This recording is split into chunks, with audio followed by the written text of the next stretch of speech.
Pronto, aqui eu acho que vocês já estão vendo, né? Que é o material que a gente já está disponibilizando para vocês aí, tá?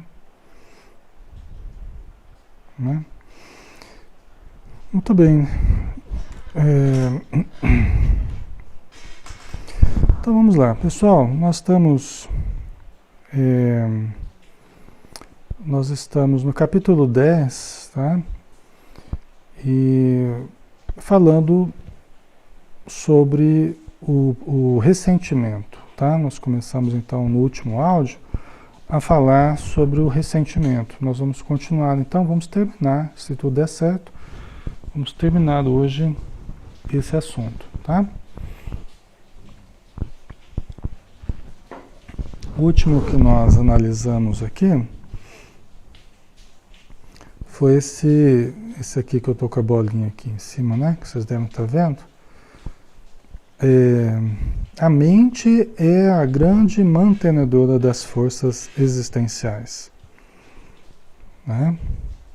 Sob a ação de estímulos otimistas ou tóxicos, passa a exteriorizar os conteúdos equivalentes no comportamento emocional e físico, tá? Então, muito importante isso, né, pessoal? A mente é a grande mantenedora das forças existenciais. Sob a ação de estímulos otimistas ou tóxicos, passa a exteriorizar os conteúdos equivalentes no comportamento emocional e físico. Quer dizer, dependendo como a gente utilizar a mente, se vamos utilizar de modo positivo ou negativo, nós vamos passar a exteriorizar os conteúdos equivalentes no comportamento, ou seja, nós mesmos escolhemos positivamente ou negativamente a ação da nossa mente e depois nós mesmos exteriorizaremos comportamentos, emoções e também no nosso corpo físico. Nós vamos viver essas duas realidades diferentes, né? Ou a realidade do resultado positivo ou negativo, né? Então aqui, começando praticamente aqui no estudo de hoje, né? É necessário vigilância e ação da vontade com real sentimento de humildade. Então, primeira coisa, é necessário vigilância. Por que vigilância? Na escolha, na eleição do que nós estamos cultivando. Nós precisamos nos auto-observar, precisamos nos vigiar. Vigilância. Né? Primeira coisa ela coloca aqui, necessário vigilância. E ação. Quer dizer, não apenas vigilância, mas nós nos lançarmos para uma determinada ação. Né? Ação da vontade. Vigilância e ação da vontade. Tá? E como que nós vamos utilizar, a princípio, essa vontade? Aí ela já coloca na sequência. Com o real sentimento de humildade. Então, vigilância, observação, deixa eu me perceber, deixa eu prestar atenção, deixa eu vigiar, deixa eu observar a mim mesmo. E na minha ação da vontade, né, é preciso que haja uma vontade. Nós não fazemos nada sem vontade. Né? Então é preciso vontade. Ah, mas eu vou ter que usar vontade? Tem que usar vontade, não tem jeito de não usar vontade.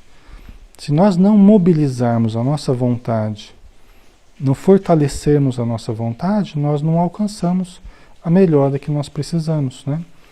Então, vigilância, ação da vontade com real sentimento de humildade, que é virtude especial para converter o ressentimento em compreensão e tolerância. Então vamos lá, como o nosso assunto é ressentimento, não é? O nosso eixo central, o nosso tema que é ressentimento. Então ela está dizendo, olha, eu preciso vigilância, ação da vontade com real sentimento de humildade. Por que humildade? Ela diz que é uma virtude especial, né? A gente sabe que a humildade, ela não é nem... É realmente uma virtude especial, né? ela não é nem nós nos subestimarmos, nem nos superestimarmos. Não é? Nem acharmos que nós não somos nada, nem acharmos que somos tudo ou que podemos tudo.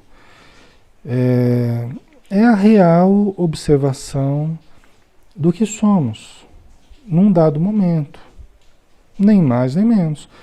Os Espíritos falam que, até a Joana de Ângeles fala que quando a gente se subestima, nós estamos errando.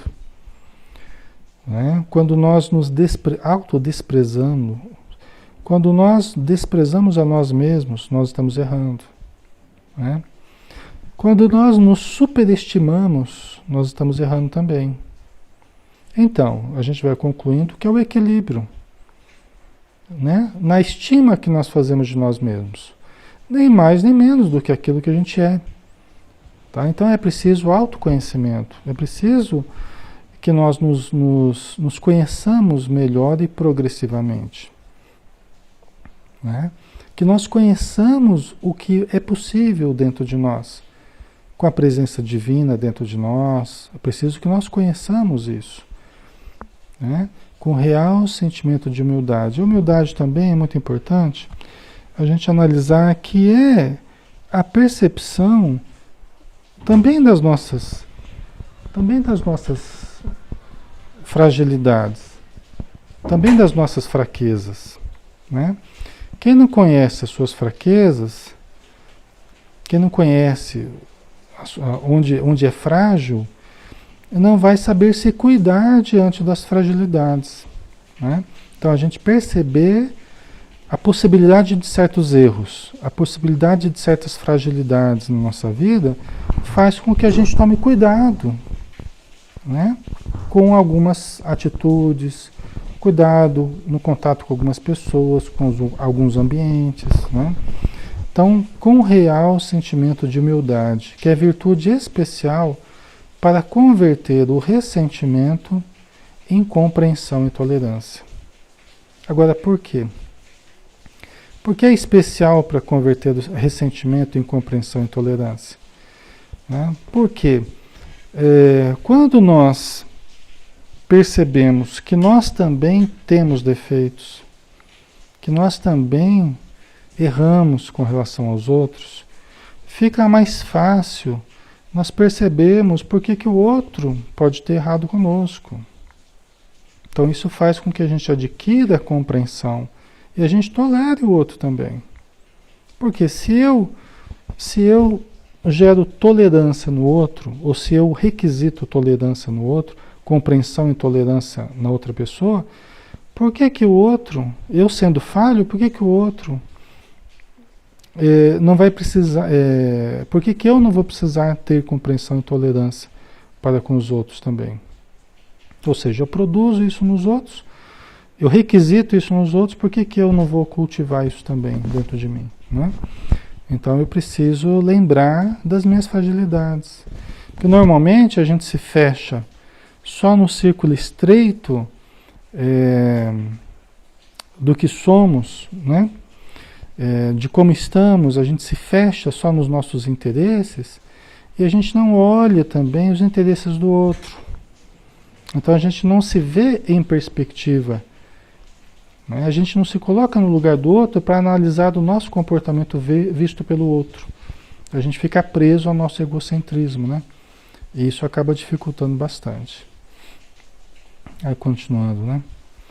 Cada pessoa é conforme suas estruturas psicológicas. Desejá-las diferentes significa ignorar as próprias possibilidades. Né? Então vamos lá. Cada pessoa é conforme suas estruturas psicológicas. Tá? Então nós somos, pessoal, nós somos o que somos. Nós podemos ser diferentes com o tempo.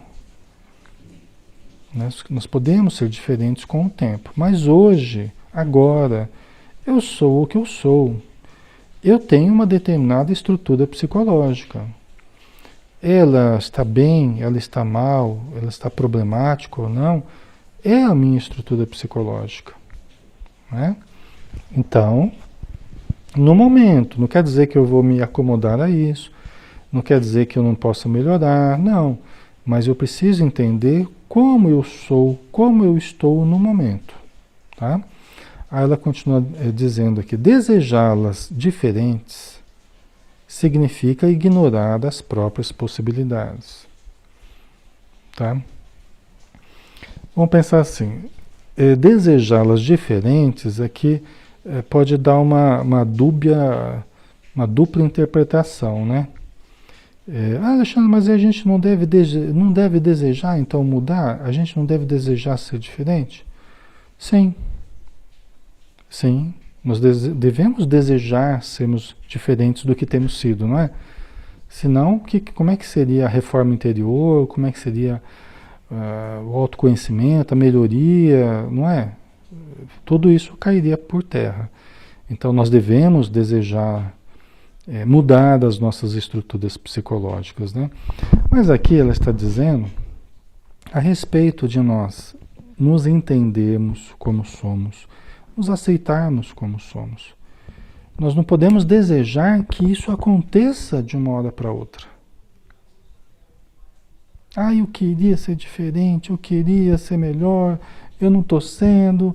Aí eu começo a brigar comigo mesmo, né? Porque eu queria sentir diferente, eu queria fazer diferente, eu queria ser diferente. E aí eu transformo isso num sofrimento, eu transformo isso num desespero. Vocês entendem? Isso é que é difícil. Isso é que ela está falando aqui, que desejá-las diferentes de uma hora para outra, vamos dizer assim, significa ignorar as próprias possibilidades. Quais possibilidades, né? Por exemplo, eu posso querer ser como alguém é. Eu queria tanto ser como fulano é. Eu queria tanto agir como ele age. Eu não consigo. Aí eu fico brigando comigo mesmo. Mas por que eu quero ser como o outro é? Sendo que eu posso ser o que eu posso ser. O que já está dentro de mim eu preciso desenvolver. Né? Então é como se eu estivesse ignorando as possibilidades que eu tenho, querendo ser alguém que eu não sou no momento, né? Ser parecido com alguém, ou ser aquela pessoa, um Divaldo Franco, um Chico Xavier, né? Aqui a gente está jogando a coisa lá em cima, né? Mas vocês entendem, né? Então devemos desejar sim sermos diferentes, mas entendemos que isso será uma conquista com o tempo, devagar, um passo após o outro, e não de improviso imediatamente, né?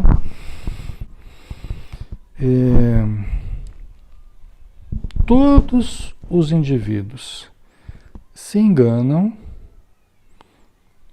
agem incorretamente e às vezes inspiram reações inamistosas, como efeito do nível de evolução no qual estagiam. Então aqui ela está dizendo, está fazendo uma afirmação, olha, todos os indivíduos se enganam, todos agem incorretamente e às vezes inspiram reações inamistosas, como efeito do nível de evolução no qual estagiam. Está querendo dizer que nós precisamos todos termos humildade, pessoal, e todos nos autoanalisarmos e também compreendermos, né? Até nos perdoarmos, porque todos nós nos enganamos. Não tem ninguém que não se engane. Em se tratando de ressentimento, aqui ela está querendo dizer, olha, as pessoas, todo mundo erra. Todo mundo acaba agindo em algum momento incorretamente. Se agido assim com você, compreenda. Você também age assim com os outros. Às vezes inspiram reações inamistosas, os outros inspiram em nós inspiramos nos outros, como efeito do nível de evolução no qual nós estamos estagiando. E também os outros estão estagiando também nesse nível. Né? Eu não sou diferente porque eu não consegui ainda agir de uma forma diferente. Com o tempo eu posso ser. Né? Mas eu ainda me engano, ainda ajo incorretamente, é normal isso, né? Parece uma coisa tão simples, né? Tão óbvia, mas muitas vezes a gente passa a se cobrar demasiadamente e a gente passa a cobrar os outros também demasiadamente, né? E aqui ela está dizendo, olha pessoal, calma, todo mundo erra, né? O erro e o acerto fazem parte do nosso processo de aprendizado, a gente sabe disso. Aí ela continua, nem sempre ocorrem reciprocidades quando da emissão de ondas mentais na área da simpatia, o que não se deve converter em atitude de animosidade por suspeição, por mecanismos de agressividade gerando antipatia. Então vamos lá. Nem sempre ocorrem reciprocidades quando da emissão de ondas mentais na área da simpatia. Tá? Então veja bem, você nem sempre nós vamos colher reciprocidade. Nem sempre vai haver reciprocidade. Nem dos outros para conosco, nem nossa para com os outros. Nem sempre vai haver reciprocidade. Né? Então vamos supor, você emite uma onda mental de simpatia para alguém. Você cumprimenta, você dá um tchauzinho, dá um sorriso, né? E nem sempre, né? Nem sempre o que retorna é o que a gente gostaria. Há uma probabilidade de que seja, tá? Se a gente sair na rua com um sorriso no rosto, com um bom pensamento, uma boa atitude, provavelmente, você sorrindo para as pessoas, provavelmente as pessoas vão sorrir para você. Vão dar bom dia, oi, tudo bem? Né? Até pessoas que não nos conhecem, elas tendem a nos serem recíprocas. Né? Agora, não é o que vai acontecer com todos. Tá? Então, o que não se deve converter em atitude de animosidade por suspeição, por mecanismo de agressividade, gerando antipatia. Quer dizer, não é porque alguém não foi recíproco para conosco que aí nós vamos ficar cultivando animosidade, duvidando da pessoa, né, querendo mal ou sendo agressivos com a pessoa e aí gerando antipatia, porque aí nós passamos a gerar antipatia, né? É uma coisa interessante, mas a gente tende a espelhar as pessoas por ato reflexo mesmo. Então, se as pessoas agem de uma forma deseducada com a gente, deselegante, né? Não muito simpática com a gente tende também a fazer a mesma coisa que a pessoa. O desafio é a gente fazer diferente. O desafio é nós agirmos mantendo a simpatia, mantendo, né, a emissão positiva, né? Esse seria o ideal, né? Quanto mais a gente assume, a gente desperta a consciência de como agir, a gente percebe o que é saudável e o que é patológico, doentio ou negativo, né? Nós vamos entendendo como devemos agir. Né? Vamos entendendo como devemos continuar agindo. Se a pessoa agiu de uma forma antipática ou inamistosa, é uma questão da pessoa. Pode ser que ela não esteja bem. Pode ser que ela nem tenha nos visto. E a gente já está achando que ela não quis nos cumprimentar porque, sei lá, porque é chata, porque né, a gente já começa a julgar a pessoa, a gente já começa, né? E às vezes a pessoa nem nos viu, a pessoa nem viu que a gente passou, que a gente cumprimentou, né? Então isso é uma coisa que devemos nós compreendermos, né? Evitarmos o julgamento, porque na mesma medida que nós julgarmos, nós seremos julgados, né? Como Jesus já nos ensinou. E aqui ela continua dizendo, né? O ressentimento é fruto também da ausência de auto-amor, projeção inconsciente da sombra psicológica dos conflitos de cada qual. Então aqui ela está, né, dizendo, olha, o ressentimento é fruto também da ausência de auto-amor. Tá? Quer dizer, a pessoa não se ama, ela não se conhece, ela não se ama, ela não percebe as qualidades que tem. Então ela vive constantemente insegura, se sente vazia de qualidades. Então qualquer coisa que venha a despertar essa lembrança ou que venha chamar a atenção para a falta de qualidade dentro de mim, através de uma rejeição, através, né, de um descaso que alguém tenha para comigo, já desperta o meu ressentimento, já cria uma animosidade comigo, né? Por quê? Porque mexe com o meu... Eu já não me amo. Aí a pessoa ainda também não me ama, a pessoa também não me considera, porque não me cumprimenta, porque não foi legal comigo. Então aquilo mexe com o meu, já com a minha insegurança, com a minha falta de auto-amor, né? Vem como que confirmar, eu não sou alguém mesmo que merece ser amado, né? Que aí a pessoa cai facilmente no ressentimento, né? Então ela está dizendo, ressentimento é fruto também da ausência de auto-amor. Projeção inconsciente da sombra psicológica, dos conflitos de cada qual. Quer dizer, eu duvido de mim mesmo, então eu projeto sobre os outros. E aí eu duvido do outro. Eu questiono o amor do outro por mim, ou respeito, ou carinho, ou atenção, né?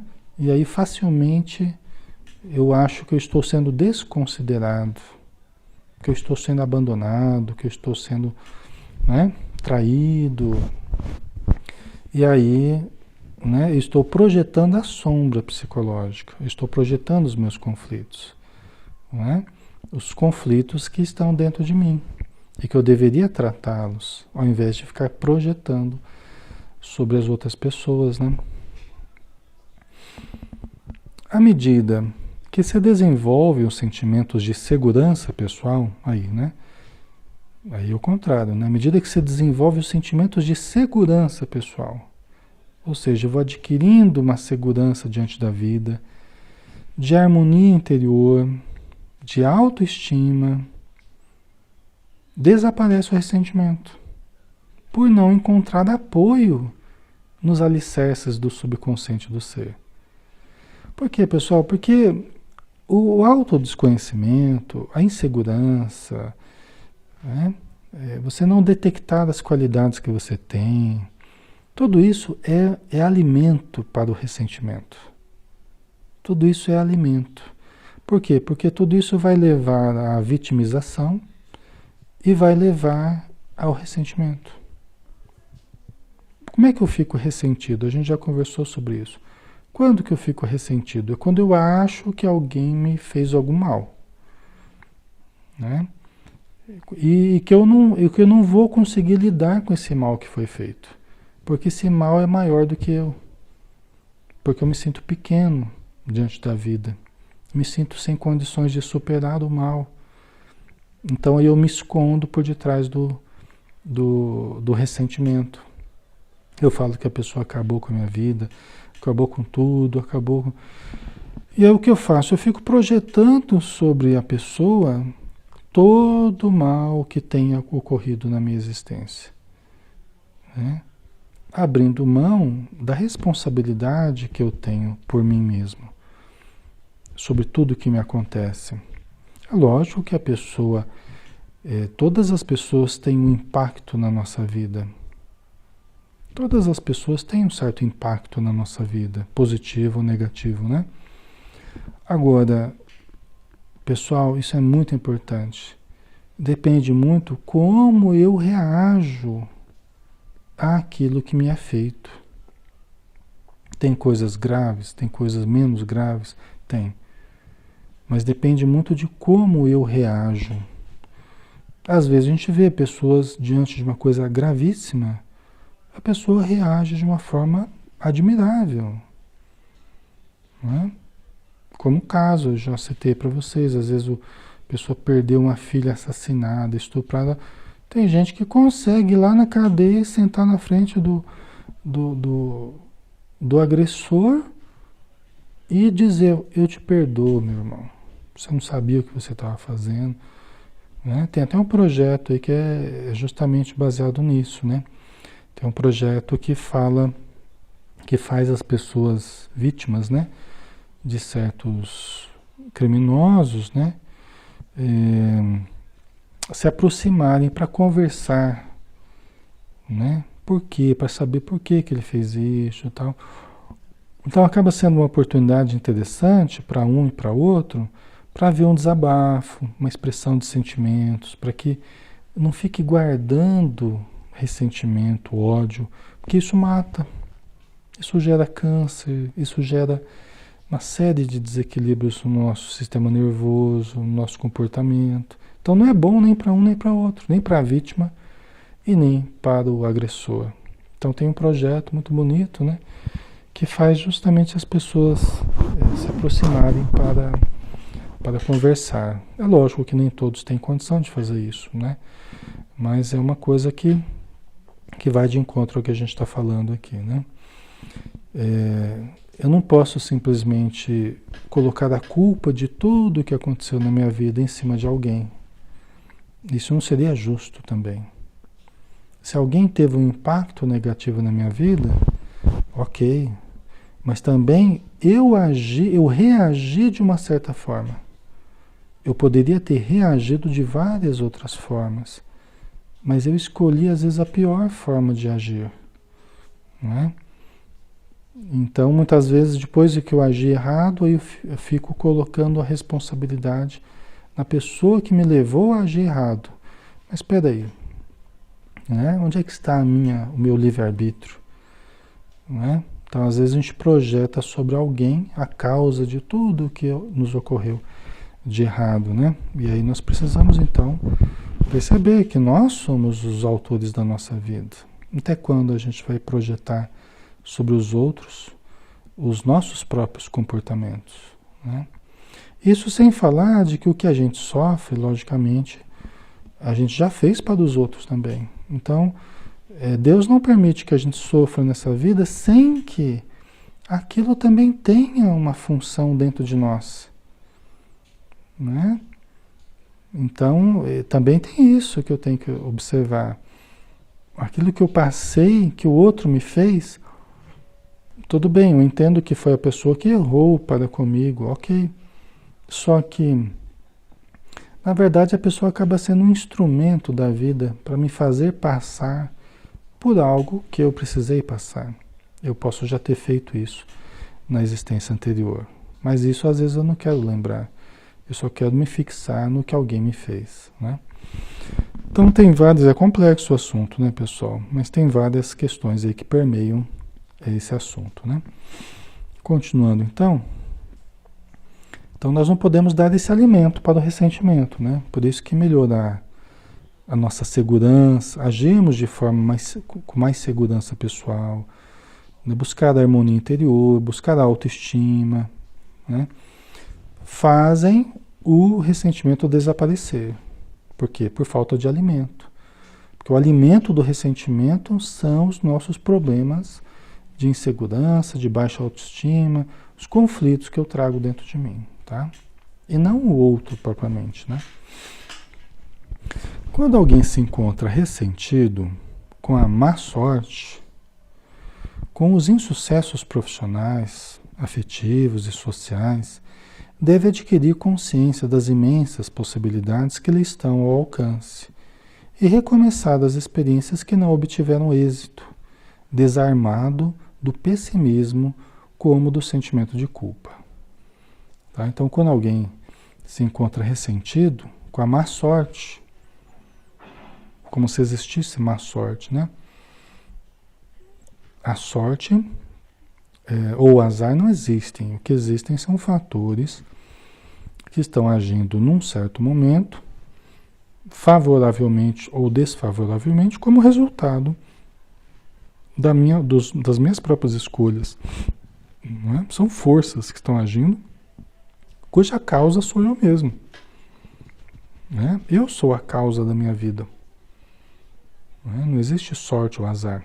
Até como diz o Livro dos Espíritos, né? Quando Allan Kardec perguntou aos espíritos. Tá? Então, os insucessos profissionais, afetivos, sociais, que podem ocorrer com qualquer pessoa.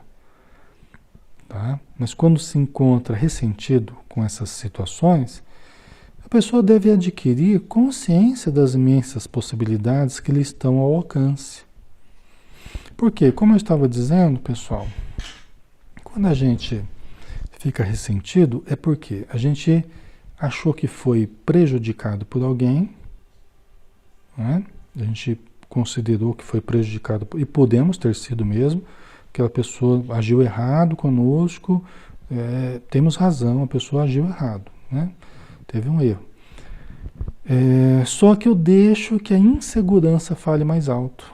Aí o desespero toma conta. A vitimização, né? Aí o desequilíbrio toma conta. Eu ajo de uma forma errada, né? E aí eu acabo me fixando no ressentimento, né? Então ela está dizendo, olha, quando alguma coisa ocorre de uma forma assim negativa, pare para raciocinar, para adquirir consciência das imensas possibilidades que eles estão ao alcance. Quer dizer, vamos parar para analisar. Aconteceu algo negativo, alguém me prejudicou na área financeira, fala, olha, tudo bem, eu vou superar. Eu vou superar. O que eu perdi eu vou ganhar em dobro, Deus vai me ajudar, eu tenho força para vencer. Não é? Se for na área afetiva e alguém nos desconsiderou, alguém nos traiu, alguém, né, nos trocou por outra pessoa, alguém... Isso é uma das coisas mais difíceis que existem. Não é? É das coisas mais dolorosas que existem. Todos nós já passamos por isso, talvez, ao longo das encarnações, de um lado ou de outro da experiência, ou fazendo para os outros, ou recebendo, às vezes fazendo, depois recebendo, não é?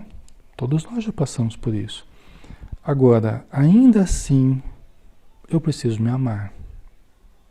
Eu preciso entender que sou filho de Deus. E eu não posso agir negativo porque alguém agiu negativo comigo. Não é? Seria eu dar poder àquela pessoa. Não é? Eu deixar que aquele mal se expanda de uma forma considerável, né? Baseado num erro que a pessoa teve para comigo. Aí eu vou e cometo um erro maior ainda às vezes. Né? Então um erro não justifica outro erro. Aí olha que eu preciso me amar, preciso entender as imensas possibilidades que estão ao meu alcance e recomeçar das experiências que não obtiveram êxito. É uma experiência afetiva? Vamos recomeçar com outra pessoa então, no momento certo, né? É um problema financeiro, é um problema familiar, tudo pode ser mudado, tudo pode ser resolvido, tudo pode ser transformado. Mas eu preciso continuar acreditando nas possibilidades que eu tenho. Né? Desarmado, como ela diz aqui, desarmado do pessimismo como do sentimento de culpa. Olha, até mesmo a culpa, né, pessoal, uma coisa que a gente observa muito nos espíritos, nos livros, né? Os espíritos valorizam muito a nossa capacidade de levantar a cabeça e seguir adiante. Não importa o que a gente fez. Não importa o erro que a gente cometeu. Não importa. Eles valorizam muito a nossa capacidade de recomeçarmos. Quantas vezes forem necessárias. Às vezes foi gravíssima a coisa que a gente fez, mas os espíritos querem que a gente levante a cabeça e continue. Por quê? Porque continuando, a gente vai poder fazer diferente. A gente vai poder mudar. A gente vai poder reconstruir. Nos paralisando na culpa, nós só vamos sofrer. Né? Ou culpando os outros, ou nos culpando, a gente só vai sofrer. E não vai gerar melhoria para ninguém. Né? Aí nós vamos paralisar a nossa vida e vamos paralisar a vida do outro. Não é? E aí ninguém vai sair ganhando disso. Aí ela continua dizendo, né? Todo o processo de conquista passa por diferentes estágios de erro e de acerto, de insucesso e de vitória, né? Que é o que a gente estava falando, né? Nós podemos errar várias vezes, mas temos que recomeçar. Temos que recomeçar porque só tem um caminho. Nós não vamos deixar de existir, nós não vamos, né? É só melhorar. Esse é o único caminho que nós temos. é o caminho da melhora, né? Então nós precisamos nos convencer disso. A nossa meta é a luz, é o amor, é a verdade, é a consciência, é o bem, né? Se nós vamos levar mais ou menos tempo, vai depender do nosso aproveitamento. Mas esse é o nosso objetivo. Então vamos pegar esse objetivo e vamos em frente, né? Se as situações que a gente passar, nós tratarmos como acidentes de percurso, serão apenas acidentes de percurso. Se nós tratarmos como impedimentos ao prosseguimento, se tornarão de fato impedimentos ao prosseguimento. Até enquanto a gente entender dessa forma. Enquanto a gente entender que aquilo é um impedimento para o prosseguimento, será. Mas quando eu começar a relativizar esse pensamento e acreditar, não, isso não é um impedimento, isso foi apenas um acidente de percurso. E eu posso me levantar e continuar a fazer esse percurso. Porque o objetivo eu não atingi ainda, eu posso atingir. O objetivo é o bem, é a saúde, é a vitória. Posso não ter conquistado, mas eu vou conquistar, né? Continuando, ressentir-se diante de alguém perturbador ou de algo desequilibrante pode ser considerado como reação emocional imprevista que ocorre, suscetível, porém, de liberação, de rápida diluição nos painéis do sentimento atormentado, né? Ressentir-se diante de alguém perturbador. Alguém que está perturbando. Alguém que está nos perturbando, né? Você fica ressentido, né? Ou de algo desequilibrante, né? Uma situação desequilibrante. Pode ser considerado como reação emocional imprevista, né? Um acidente de percurso, uma reação emocional que a gente não esperava, uma resposta que a gente dá a alguém, né? Às vezes uma resposta meio torta que a gente dá a alguém por um comentário que a pessoa fez, às vezes sem intenção, né? Tudo isso são atos imprevistos que a gente não esperava que a gente ia reagir daquela forma. Mas isso pode ser liberado de nós rapidamente, pode ser diluído nos painéis do sentimento atormentado, né? Nós acabamos ficando atormentados, porque a gente falou, né? Respondeu mal para alguém, aí depois, nossa, eu falei para a pessoa, eu não devia ter feito isso, eu gritei, né? Então eu posso me liberar disso até rapidamente, mudando a minha atitude, não me permitindo entrar na culpa, não me permitindo, né, ficar preso a essa situação. Eu posso orar pela pessoa, orar por mim, pedir ajuda, posso desabafar com alguém, né? Isso ajuda bastante. Aí nós estamos quase terminando aqui, pessoal. Se alguém se sente atingido por uma injustiça ou agressão, por uma onda perturbadora ou inamistosa, de imediato corrija a sintonia mental e mude a faixa do pensamento. Né? Se alguém se sente atingido por uma injustiça ou agressão, que é o caso do ressentimento, é porque a gente se sentiu atingido, né? A gente foi injustiçado, agredido, né? Alguém nos levou a errar, nos induziu ao erro, de certo modo, e de certo modo não. Por quê? Pelo que a gente acabou de falar agora há pouco, né? A pessoa agiu errado com a gente acha que a pessoa induziu a gente ao erro. Mas e onde é que está a nossa escolha também? Onde é que está o nosso livre-arbítrio? Por que nós não agimos diferente do que a pessoa agiu conosco? Aí não é problema da pessoa, é um problema nosso. Aí é uma falta de... Como é que a gente pode dizer? Uma falta de recursos minha. Não é? Se eu não agir diferente é porque faltou recursos dentro de mim. A pessoa não é responsável por ter faltado recursos dentro de mim. Eu é que sou responsável. Eu é que não tinha esses recursos ainda dentro de mim para agir de uma forma diferente. Então o outro não pode ser responsabilizado por eu não ter tido recursos. O outro é responsável pelo mal que me fez. Mas eu não ter agido de uma forma melhor é porque eu não tinha recursos, né? Cabe a mim criar recursos para que eu não haja mais dessa forma, reagindo de uma forma negativa ao mal que me fazem, né? Tem aquela frase que o Divaldo fala com alguma frequência, né? O mal que me faz mal não é o mal que me fazem. O mal que me faz mal é o mal que eu faço, porque eu me torno uma pessoa má. O mal que me faz mal não é o mal que me faz. Tá, vai me fazer mal se eu reagir mal a esse mal, né? Se eu fizer como a pessoa fez. Aí, quer dizer, o mal que me faz mal é o mal que eu faço.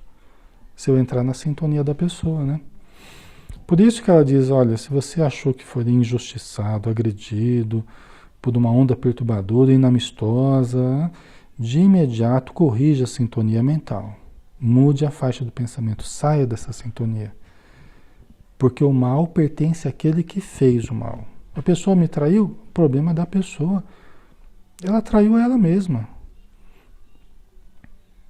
A pessoa me roubou, o problema dela, não é meu. Tá certo que eu vou ficar sem os recursos que ela roubou, mas o maior problema é dela. Porque é ela que fez o mal, eu recebi o mal. Mas eu não preciso ficar preso a esse mal. É a pessoa que vai ficar presa ao mal, porque é o mal que ela fez. Não é? Então saia da sintonia, mude a faixa do pensamento. O mal pertence a quem fez e não a quem recebeu. O mal que me pertence é o mal que eu fiz. Não é? Por isso que eu tenho que tomar cuidado para eu não passar a fazer mal para os outros. Não é? Quando eu fui agredido, né? Quando ressentido, não se deve constranger por chorar, reclamar, descarregar a tensão em algum trabalho para logo retornar ao estado precedente, o de paz. Quer dizer, quando você está ressentido, você não deve ficar constrangido por chorar, por reclamar, por descarregar a tensão. Tem que tomar cuidado só no como você vai descarregar essa tensão, porque às vezes você pode gerar um prejuízo para alguém, até físico, irreparável às vezes, né? Para essa existência. Então, lógico que tudo tem um limite, tudo tem um, né? A gente precisa discernir também. Mas podemos expressar sentimentos, choro, desabafar, descarregar a tensão, né? Para voltarmos ao estado de paz, né? Isso ajuda muito, colocar o corpo em terapia ajuda muito, né, pessoal? Jogarmos essa energia para o corpo, né? Humano é todo indivíduo que se considera capaz de errar, de magoar-se, mas também de erguer-se, saindo do baú sem as marcas da passagem pelo terreno pantanoso e infeliz. Pessoal, somos seres humanos. Todo humano é capaz de errar, de magoar-se. Então, ficar ressentido, ficar magoado, até com ódio, tudo isso é natural do ser humano. Não precisamos ficar parados nisso, parados no ressentimento, parados na mágoa, no ódio. Nós podemos nos erguer, isso também é humano. Se reerguer também é humano, né? Deixando, chacoalhando o pó das sandálias, né? Chacoalhando o pó das sandálias. E voltando a caminhar, saindo do estado infeliz que a gente entrou e encontrando a paz que nos aguarda, né? Então, todos nós, né, nessa passagem de ano agora, né, estamos saindo de um momento, entrando num outro. É muito importante a gente trabalhar sentimentos, nos libertarmos de coisas que a gente tem guardado há tanto tempo. Tá certo que é uma passagem simbólica, né? O tempo está correndo continuamente, né? Mas que funcione como estímulo para que a gente abandone sentimentos antigos, abandone decisões antigas, infelizes, e nos permitamos escolher hoje melhor. Nos permitamos buscar a felicidade. Nos permitamos iniciar projetos de luz quando nós os abandonamos no passado. Né? Tudo isso são possibilidades que a gente tem. Né? São possibilidades da gente construir a nossa paz, construir a nossa planificação. Né? Mas é uma decisão interna, é de cada um. Né? E cada um deve fazer a sua reflexão. Tá? Pessoal, vamos finalizar então por hoje. Agradeço aí quem está nos acompanhando. O material que vai ficar gravado é o estudo do livro Autodescobrimento, uma busca interior. Nós estamos no capítulo 10, falando sobre o ressentimento. Acabamos agora. E no próximo áudio nós vamos falar sobre a lamentação. Tá? E cada capítulo, cada tópico desse, é lógico que ela aprofunda, ela detalha. Então, né, dá para a gente entender como se estruturam certos problemas dentro de nós e como é que a gente faz para sair disso. Ela vai dando algumas dicas para a gente, tá? Então, um beijo em cada um de vocês, que Jesus nos abençoe. Muita paz a todos.